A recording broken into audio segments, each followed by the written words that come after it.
patuloy tayo mag-vlogging dito ngayon. So tapos na tayo nag-charge sa Tesla ni Jojo. Tuloy tayo sa bahay nila. So may nalalaman tayo paano mag-charge ng Tesla, pero content tayo ng special edition kung ano talaga itong Tesla ating i-promote natin ito. At least masaya yun sino ba yung may-ari ng Tesla? Elon Musk. Si Elon Musk. Masaya yun siya sa atin. Baka mag-sponsor. Kapit-bahay mga tayo si Elon Musk sa Amerika. Baka makita niya yung content natin, mag-sponsor siya ng bigyan tayo ng isang Tesla. May ngayon Jo na bago yung tawag nila na Cybertruck. Yeah. Pero i-recall. Ang driver's license ko dito hindi allowed para doon kasi ano na yun masyadong malaki. Yun ba? Yeah. Hindi naman masyadong, para lang siyang SUV. Yeah, ang ano dito, like for example yung mga malalaki na Land Cruiser. May mga specific type na hindi na pwede yung aming driver's license. So anong klaseng driver's, may classification ABC or anong tawag sa class B. Ito mga kotse hanggang 9-seater na van pwede pa. May pala yung classification pala yung nyo dito. Yeah.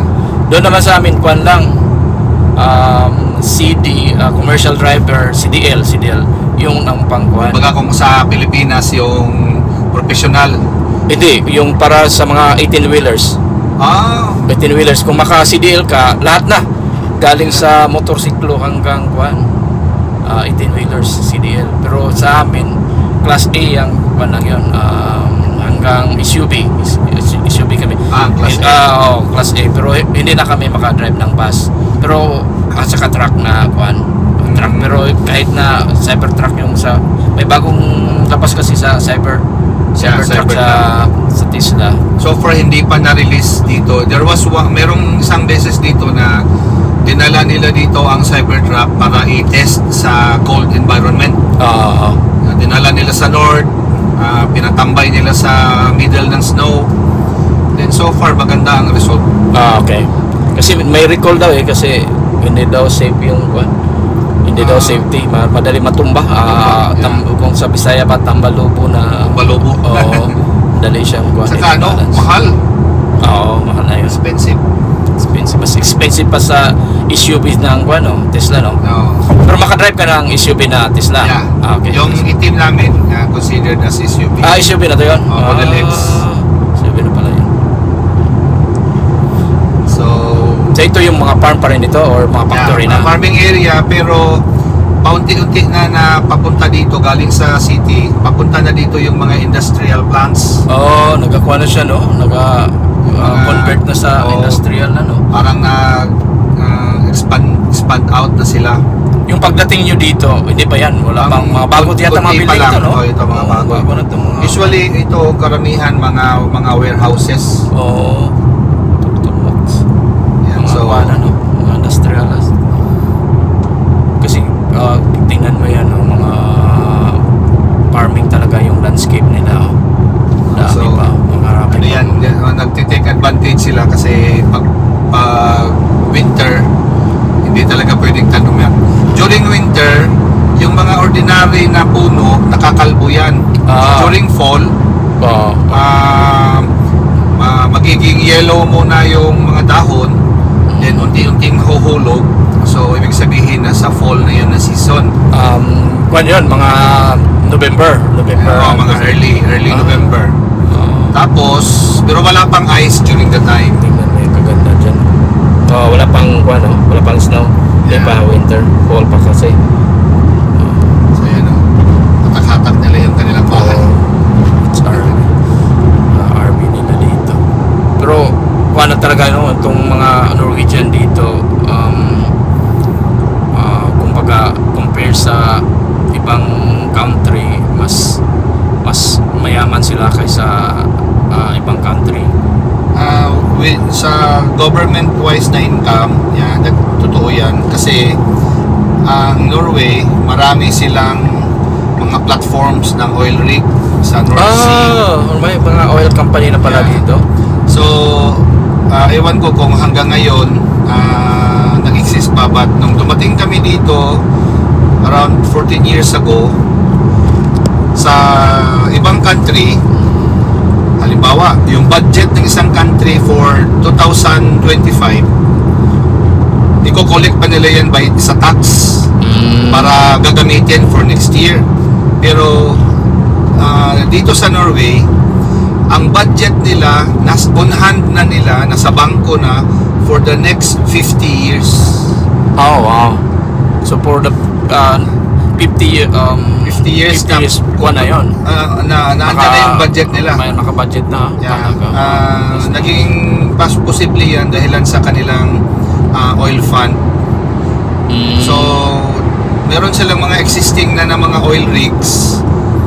Then marami pa, just mga last week meron na naman silang na-discover na bagong oil source ng oil. Dito sa Norway? Part ng Norway, pero more on nasa dagat siya.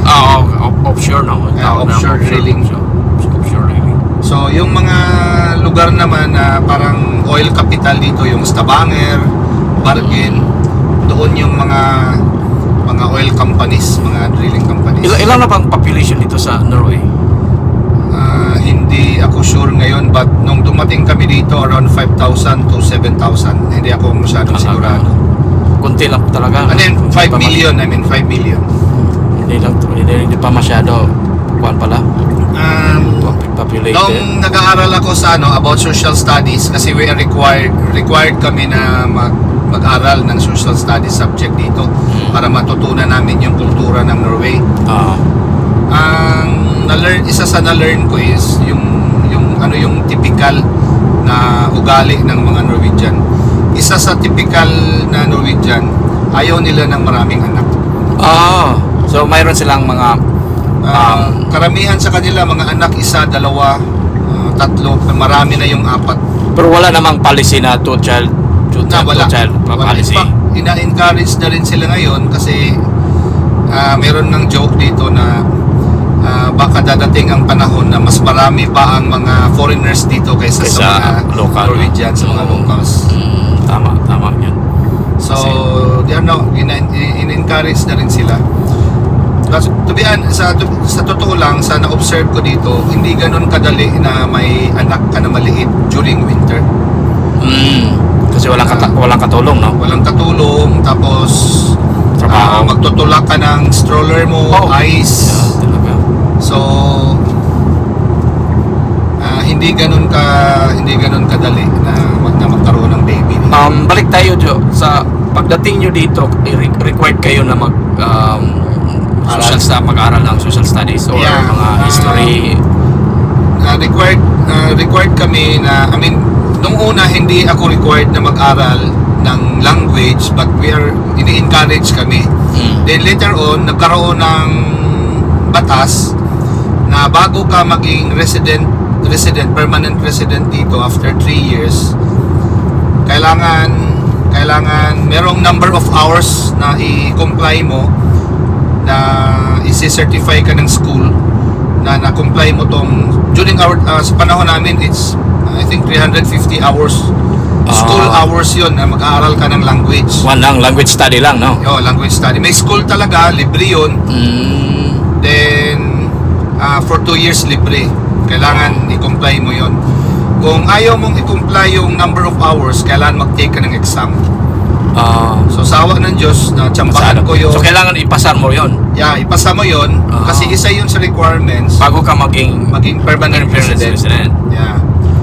So yun, napilitan ako mag-take ng level 2. Pero kung hindi ka rin papasa kung hindi ka talaga marunong magsalita. Ang lingwahe ng Norway, Norwegian language, is a very challenging siya masyado kasi hindi gaya sa or plain English na medyo sa tingin ko mas madali siyang matutunan. For example, kailangan mong i-memorize yung mga verbs. Tapos ang verbs dito merong gender, either masculine, feminine. Yeah, so iba yung verb na sa panglalaki, iba din yung verb sa pangbabae talaga. So for example lang, For example, yung car. Ang car dito is bill, B-I-L, bill. Pag sa English, sinabi natin the car. The car, Sa kanila, hindi. Meron kang idudugtong mo yung gender sa dulo ng bill. So, ang gender ng bill is N-E-N. So, kung gusto mong sabihin ng the car, magiging billion. Oh, so iba siya sa ibang lingwahe. So, anong masculine yun or feminine? Masculine. Masculine Kung siya. Kung i-feminine mo siya na I-E-I. I-E. Wow. So, then, at saka yung liter ninyo, iba din, di ba? Meron lang dagdag, mga parang I think 5. Yung A na may crown. Okay. Tapos yung A na may slash, yung mga ganun. Pero ABCD pa rin. Part pa rin ng alphabet nila. Sa English alphabet. Then, isa rin sa dito, para sa akin, yung na-consider ko na challenging siya kasi yung pag-pronounce. Kasi iba-iba yung pronunciation. So, dito, pag magpasalamat ka, tact. Tact siya. So, T-A-K-K, 2 K. Meron din siyang tact, yung prolong. So, T-A-K. So, pag isa lang yung K, prolong yung pag-pronounce ang A. Tact. Mahaba. Pero yung T-A-K-K na thank you, pabigla yun. Tact. Pag sinabi mong tact, thank you yun. Pag sinabi mong tact, kisame yun or bubong. Kaya, isa yan sa rason bakit medyo nahirapan ako na matutunan yung kanilang language, yung pag-pronounce. Ang pinaka ginagawa nilang joke dito yung do, ikaw. D-U, ikaw yun, do. Pag sinabi mong do, yung D-O, kubeta yun. Yung bowl, yung kaihan. So pag namali mo ng pronounce, magtataka sila, bakit ako naging kubeta? So, but dahan-dahan, as long as ilagay mo sa puso mo yung pag-learn mo ng language, matutunan. Tsaka pag may target ka na magiging resident talaga, mapilitan ka. Sige, gusto mo talaga magkuhan dito gusto mo nang maging kung gusto mo tumagal talaga dito, dapat matutunan mo yung lingwahe talaga. Kasi pag hindi, kung anong mangyari pag hindi ka makapasa? Wala, hindi ma-approve yung citizenship mo. Permanent ka lang. So although naman kung permanent resident ka, hindi ka nila basta-basta na mapa-deport as long as hindi ka gagawa ng krimen. Pero kung iba talagang, pero ang sa benefits naman, citizen at saka permanent. Pag permanent resident ka na, pag nag-read kasi pagdating mo dito, bibigyan ka ng residence card. Yung yung card na yun yung proof mo na legal ka na, allowed ka na mag-stay dito. So pag hindi ka pa permanent resident, every 1 or 2 years, I'm not very sure, i-renew mo yun tapos magbabayad ka bawat renew. Pero pag resident ka na, libre na yun. Pwede mo na renew. I-renew mo pa rin pero wala nang bayad. Tsaka pero every year pa rin. Parang every 2 years at 2 years na. Pag citizen wala na. Pag citizen wala na, bibigyan ka na ng passport tsaka na. kukuha ka noon ng yung citizenship card. Okay. So now we are in papasok na tayo sa Oslo. Ito na yung proper. Oslo na. Ito na. So, ano itong mga minerals ba ito? Mga bato? Basically ang Oslo is bato. Mga bato siya. Hindi ba ito mga volcanic? Parang mga volcanic? So far hindi naman, unlike hindi gaya ng Iceland. Sa Iceland ganito ang kasi. Iceland is maraming vulkan. Dito meron din ata silang vulkan pero mga inactive. Pero itong mga stone ito, hindi na itong mga volcanic stone, no? Hindi naman so far. Since dumating ako dito, never pa ako naka-experience ng lindol. Yun ba? Yeah, kasi matigas yung But merong, I think that was nila dito ba to? 5 years. Ayan, ito na. Papasok na tayo sa Centrum, that means center. Okay. Center of Oslo. Center ng Oslo. Pero hindi pa ito. Malayo pala yung Oslo at saka airport, no? Yeah. Karamihan sa mga airport ng Norway nasa labas. Labas na sa city, no? Yeah, kasi isa pala sa typical na ugali ng mga Norwegian, ayaw nila ng maingay. Kaya kanina nag-uusap tayo doon sa toilet, nakatingin sa akin yung isang Norwegian. Yun ba? Hindi ko alam. Yeah, madadaanan natin ngayon yung workplace ng wife ko. Okay. Hospital, diba? Sa hospital na siya.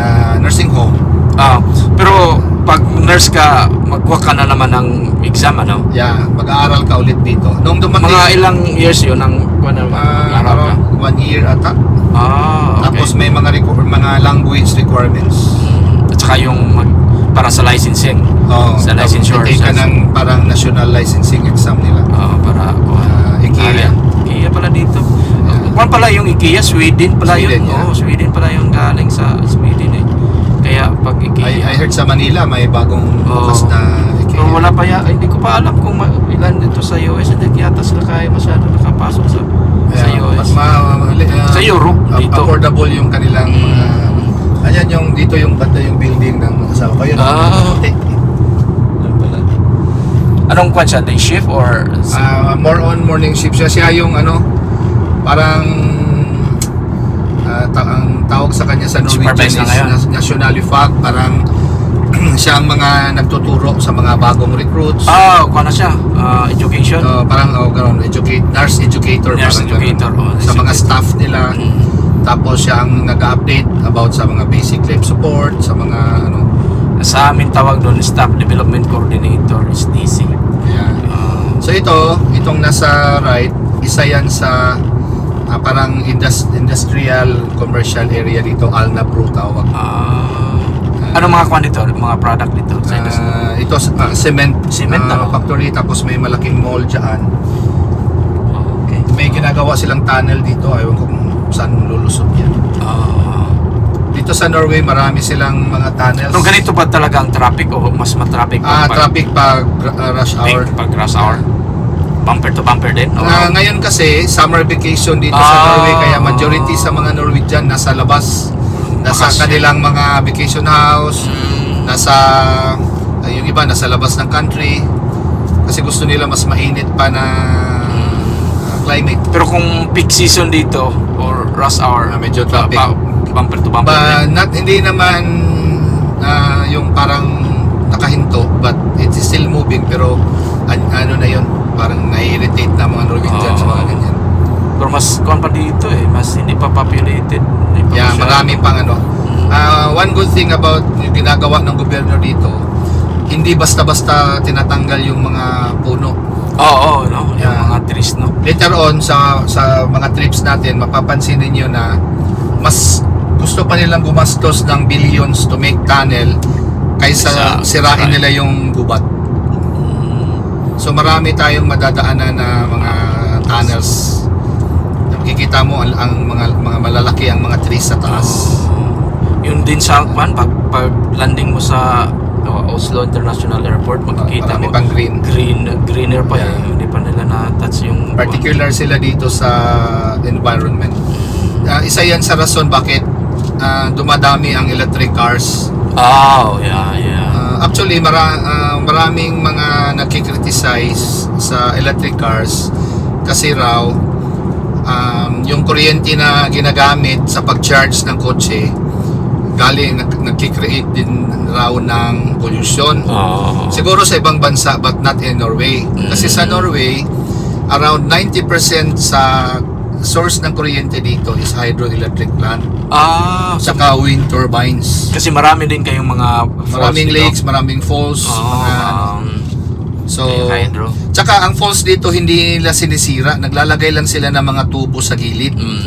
Andyan pa rin yung waterfalls kasi environment, bagong building yan. So lumabas na tayo sa main highway. Nag-exit tayo.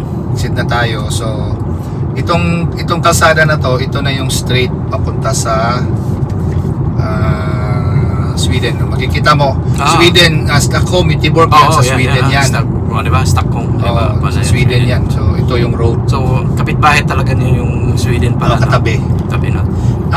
Doon kami namamalengke pag bibili kami ng mga karne. Yun ba? Mga asukal, mga ganon. Doon kami namimili. Just lampas lang ng border. Kasi, kailangan pa ba ng passport or card? Bihira lang silang nag-check. Lalo na pag Norwegian ang plate number. Plate number? Yeah. So wala nang ano. Kasi sa US at saka Canada, kailangan mo talaga ng passport. Mag-traffic pa sa, sa border control.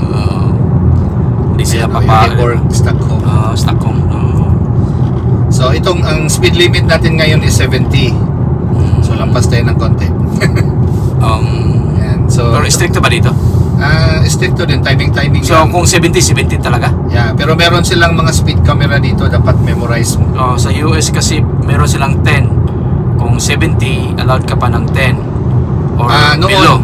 Plus 5 plus 10 noon, pero ngayon kahit plus 3 plus 5 pag na-timingan ka, wala na. Parang din Australia.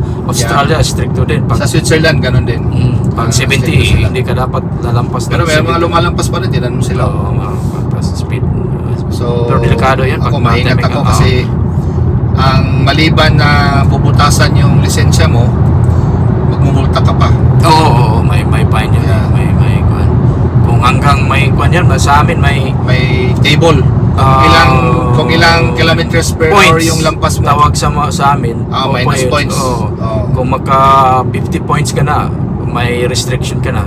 Hanggang or back to hanggang makancel. Hanggang zero.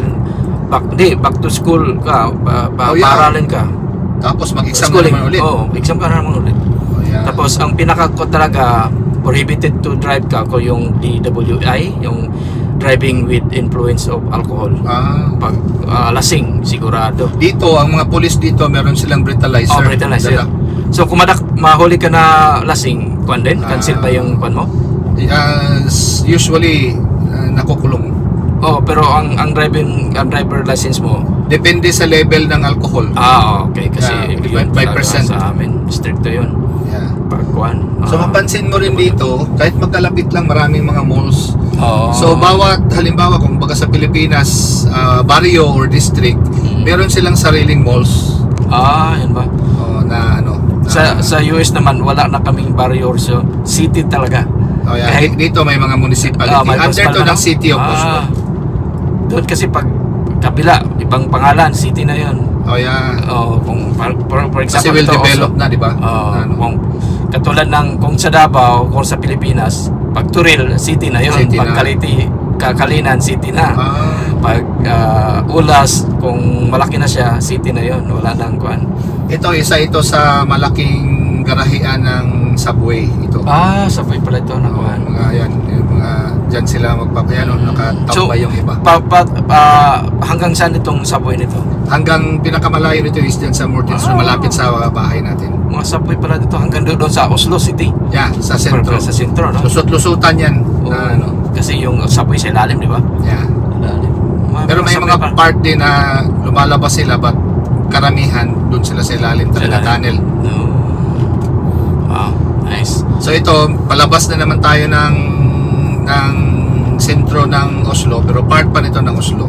Oslo pa rin siya. Malaki pa sa bahay. Malaki pa lang Oslo. Malaki din ang area niya. Oslo. Ano pang next na city na sa Oslo? Ang next ata is Fredrikstad. Papunta din doon bago mag-border sa Sweden. Bago tayo tatawid papuntang Sweden. Ang Oslo ang pinakamalaking, ang capital talaga ng Oslo. Noon, ang capital ng Norway is Bergen. Bergen isang malaking city din. Tapos hindi ko masyado na-gets kung bakit nila nilipat dito. Pero hanggang ngayon mas malaki pa rin ang Bergen kaysa Oslo. Malaki rin ang Bergen, well developed din siya.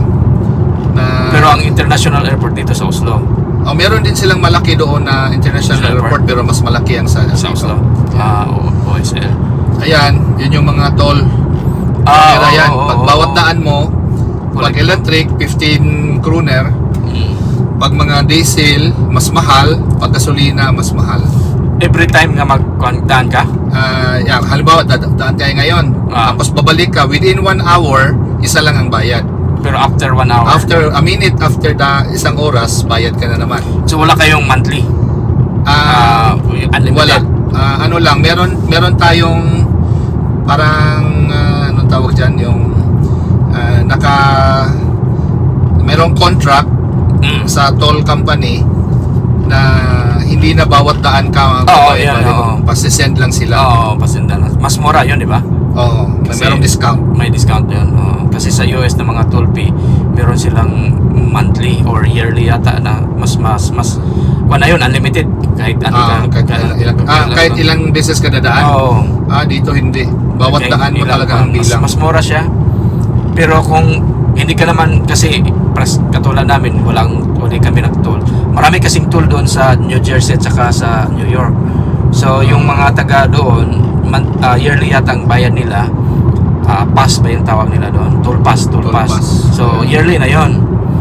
So regardless kung ilang unlimited yun, regardless kung ilang balik-balik ka, wala nang bayad. Pero isang kwan lang ang nakaregister, isang car lang yun. Isang car lang. Hindi pwede yun. Hindi mo pwede lipat sa hindi mo pwede ilipat kasi sa plate number nila ikuha sa plate number nila. Yung plate number doon, yun ang pipicturan.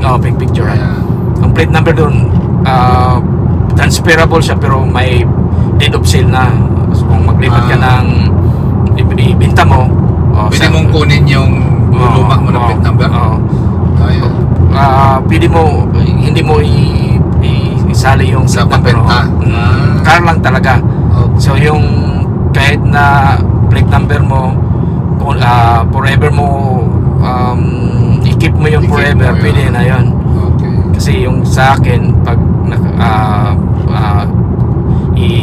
tawag ba yun, yung luma mo tapos magbili ka ng bago, yun pa rin yung plate number pa rin yung ginagamit ko para isa na lang yung plate number. Kasi magbayad ka pag magkuha ka ng bagong, every time na bago, bayad ka ng mas mahal kaysa ikuan mo yung dati mo na plate number. So excited tayo. Excited ka, no? I don't know kung makita mo yung chimney doon, you know? Ano yun? Yan, merong plant dyan ng electricity. Hydrogen. Wow. Pero more on transmission, ano lang siya. Napapansin ninyo, ang gasoline station, marami na ring charging stations. Pero may gasolina pa rin dyan. Meron pa ng gasolina. Pero marami ng gasoline stations dito sa Oslo in particular na wala nang fuel. Electric na lang ang binibenta nila. Pero hindi ka magkuhan sa akin sa yung mga bagong bahay sa US, may mga charging solar panels. Mga charging na. May mga charger na sila sa kuan, electric cars. Dito meron na rin, ang karamihan. Sa iyo, mayroon kang meron pero na mabagal. Yun ba? Pero pwede na magkuhan doon. Pwede na overnight. Yan, ito yung namin, tawag namin na collective public bus. Bakit may kuan, may gate? Mahilig sila dito sa yung gagawing narrow para hindi magkasabay yung traffic, para sa traffic. Pero walang checkpoint or hindi gated. Bihira lang magkaroon. Usually ang mga police dito active pag Friday, yung mga party time kasi yung Friday dito, may mga nagda-drive na mga nakainom. Restricted, di ba? Restricted din sila. Walang kuan dito. Walang kumpare. Wala, hindi po pwede. Hindi pwede ang ipit-ipit dito. Walang bumbero dito. Kukulong ka dyan. Pupusasan ka ng pulis dito pag ganyan. Ganun talaga. Dapat ganun talaga. Kung anong tsaka majority sa mga lokal dito, honest sila. Ito na yung dito kayo community natin. Wow. Bago pala lipat kayo dito. Bago kaming lipat, nagre-rent lang kami sa likod. Sige, ito yung parang kailangan nating doon ako sa likod mag-park. Sino yung yan yung may-ari sa kanila yung yung may-ari ng ito tsaka yan bahay sa kanila yan. Wow. Ikot tayo. Ito ito yung community dito na, oops, sorry. Ang ganda ng mga bahay, no? Oo. Mga lugar ng mga mayayaman to dito. Pero mas safe ito, no? Kahit gabing. Nung lumipat kami, during the time na lumipat kami, medyo ongoing pa yung renovation ng bahay. So around 80% ng mga gamit namin nasa labas ng bahay namin, hindi maipasok. Pag pumapasok kami sa trabaho, andun lang siya. Sa labas lang. Walang nawala, kahit isa. Ito sana yung bahay na i-rent namin, pero naunahan kami. The whole house, no? Yeah, the whole house. Pero yung ni-rent namin ngayon, ano lang siya, parang tawag niyan, saan ba ito lalabas? Ano siya, yung parang apartment? Part lang, yung likod. Likod na part. Libre ba dyan? Libre dyan. Itong nakakuan dito ba pa ang painting sa mga bahay. Mga bahay. Maganda pag nakapagawa. Ganda. Ito maganda din ito, no? Sa hilly, sa taas ng kuwan. Bakit palang tagbang mga dito, mga bato, no? Karamihan dito mga bato. Kaya bihira lang yung lindol. Ito yung sa backdoor. Yeah.